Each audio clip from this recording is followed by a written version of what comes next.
And that's enough of that crap. Welcome back to my channel if you are a regular viewer. If not, why not?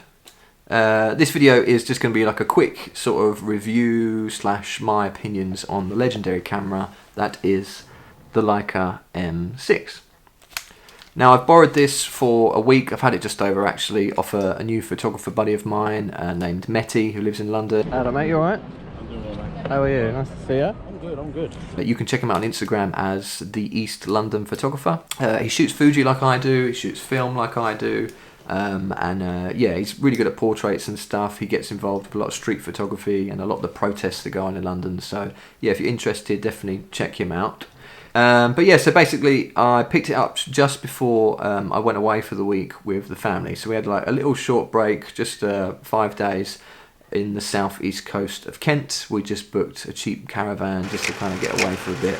We actually go down to that part of the UK probably like once a year, just because they've got like a little train line that the kids love. It's really sort of nice and calm down there, really beautiful. There's a few weird places like Dungeness that are like really eerie and calm, but at the same time like really beautiful. So yeah, we like to get down there. I took the Leica with me.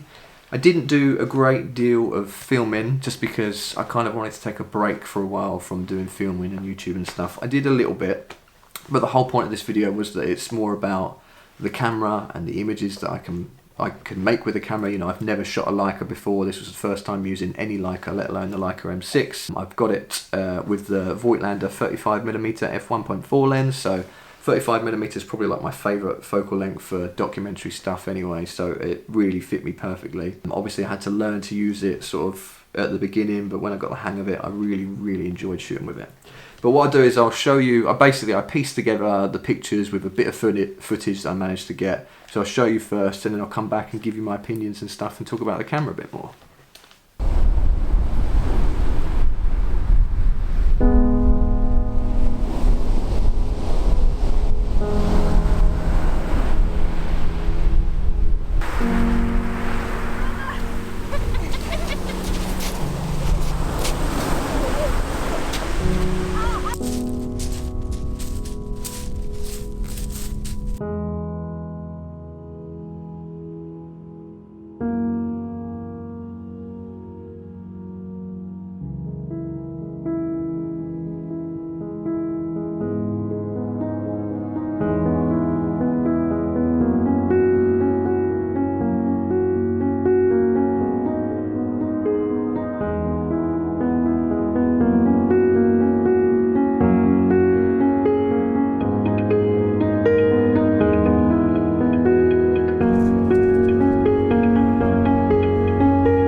So I hope you enjoyed those photos.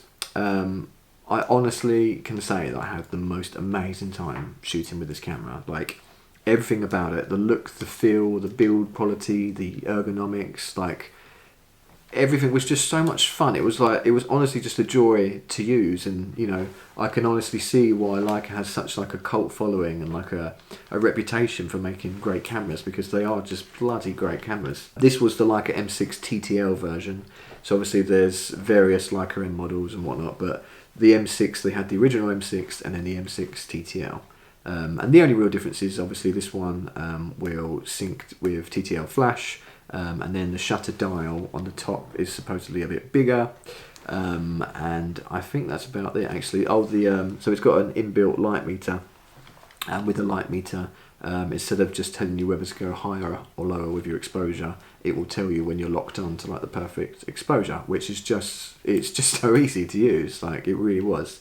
So yeah, I mean, I can see why famous photographers like Henry Cartier-Bresson and, you know, like other big name YouTubers like Joe Greer and Matt Day and stuff, and people who inspire me all the time, use these. You know, I can really tell why they use them and love them, because it's just a great camera, and definitely another one added to my list of expensive cameras that I must own. So yeah, I've got to give it back to Mehdi, and I just want to say thanks again, Mehdi, for lending me this camera. Like, honestly, the film community is just one of the best communities. I was listening to the Contact Sheet podcast. I don't know if you follow, I mean, if you're watching my video, no doubt you have heard of Carl McDougall and people like Vincent Perry Jr., other photographers who like really inspire me, and I really enjoy watching their videos.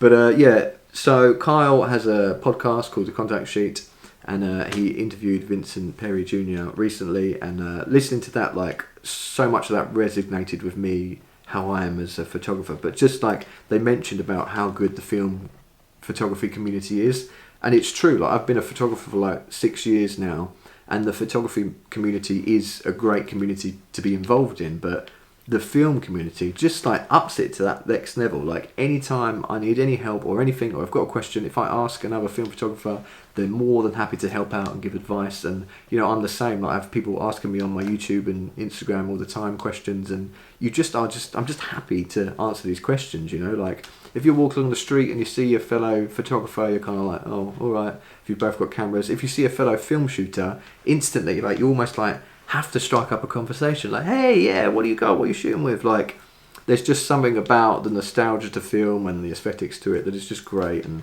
I've really enjoyed shooting with this camera particularly. But yeah, I mean, that's it. I'm not going to go on, like, this isn't really a review. It was just kind of showing you some sample pictures that I could take with it. I've got to take it back to Mehdi tomorrow in London, and I might actually take my GoPro, and I've got 2 rolls of HP5 left, and I might just like burn through them before I give them back to him, and maybe film along the way, almost like a Ed Parvez or, you know, Joe Greer Street Diaries sort of video. I'll see what I can do. But yeah, thanks for watching this one, and I hope we see you in the next one.